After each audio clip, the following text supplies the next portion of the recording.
Bismillahirrahmanirrahim. Ruqhoyyah narrates a dream to us she had on the 22nd of June 2025. She says, I was walking in my house besides Isa ibn Maryam, Jesus the son of Mary alayhi salam, in my dream. The Prophet Isa alayhi salam was sitting in front of the gate of his paradise. He stood up when I came and said, O Ruqhoyyah, come at my call. I will show you something. I nodded and we went. He took me to a beautiful place and I didn't know where it was. Suddenly I saw myself and Isa ibn Maryam walking under green trees.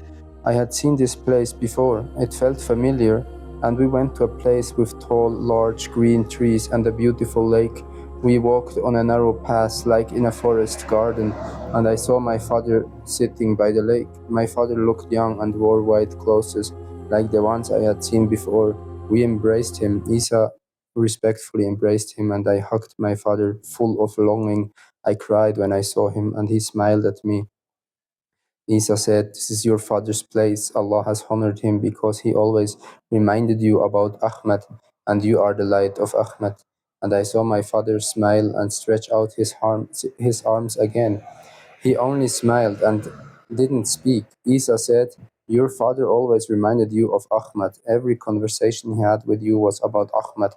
Allah placed him in this paradise, Jannah Adanin. Truly, this is your father's place.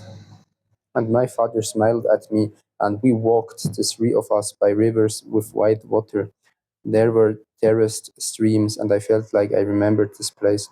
Isa said, Your father spoke of Muhammad all the time, and he would explain it with hand movements.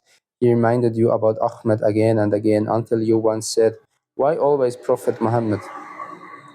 Truly, your father always reminded you, and I nodded. I looked at my father with his smile, and we said goodbye. My father waved to me with his smile. By Allah, I saw this exactly as it was in my dream. We left, and the Prophet Isa smiled and waved. Suddenly, we arrived at my house, and Isa said, One day I will declare your place in the paradise of Allah. Truly, you are among the witnesses of Allah, and Allah will gather you as He has promised, and I will be in front of you all, for I am also a witness of Allah. And I said, All praise be to Allah, Lord of the worlds, who has given us the straight path and goodness. May we remain in Allah's goodness until our death, and may we attain goodness upon resurrection. And Isa smiled at me. I said, I will return home. And Isa said, Yes, fulfill Allah's promise. I will come too, for Allah's promise will come. I am a warning to you all in this world. The door of Allah's forgiveness has closed. And I nodded and ran backward, like throwing myself to return. I woke up, and I remembered every word that the Prophet Isa said was true, and the part where Isa brought me to my father was a dream from the past after 2 years of my father's death. And in that dream, I was about to give birth in the year 2008.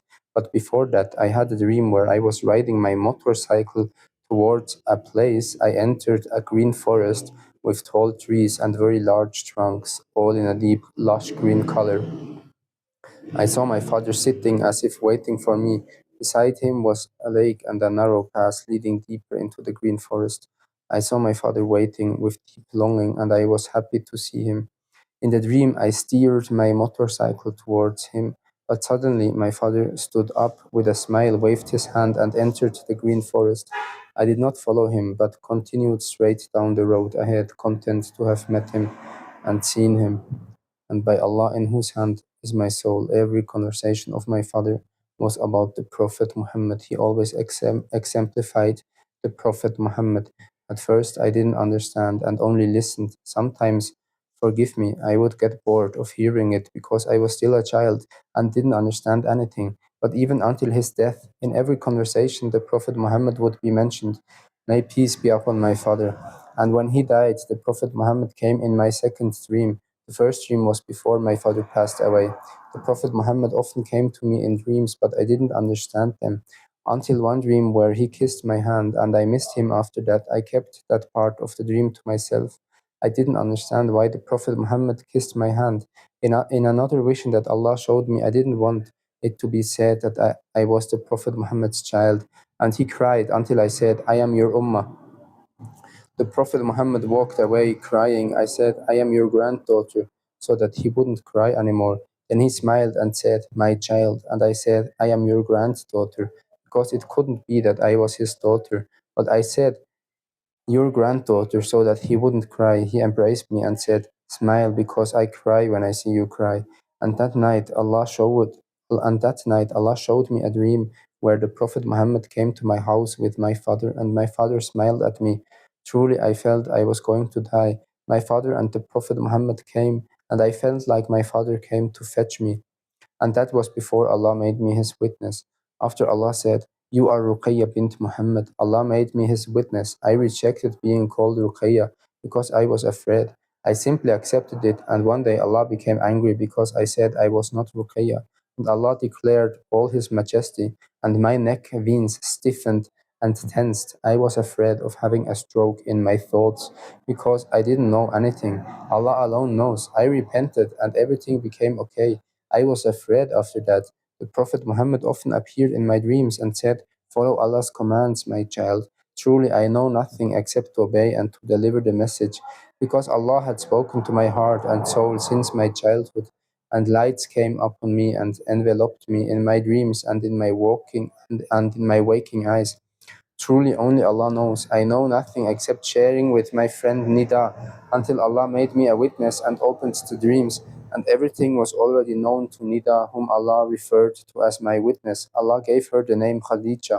Allah said she is like Khadija to me, and Allah knows best." That's the end of this narration. أولئك على هدى من ربهم وأولئك هم المفلحون. They are upon guidance from Allah subhanahu wa ta'ala, from their Lord, and they are the successful ones. Amin ya Allah ya Rabbi ya Sami ya Basir. Walhamdulillahi Rabbil Alameen. Wa salli wa sallim ala Muhammad wa ala ali Muhammad.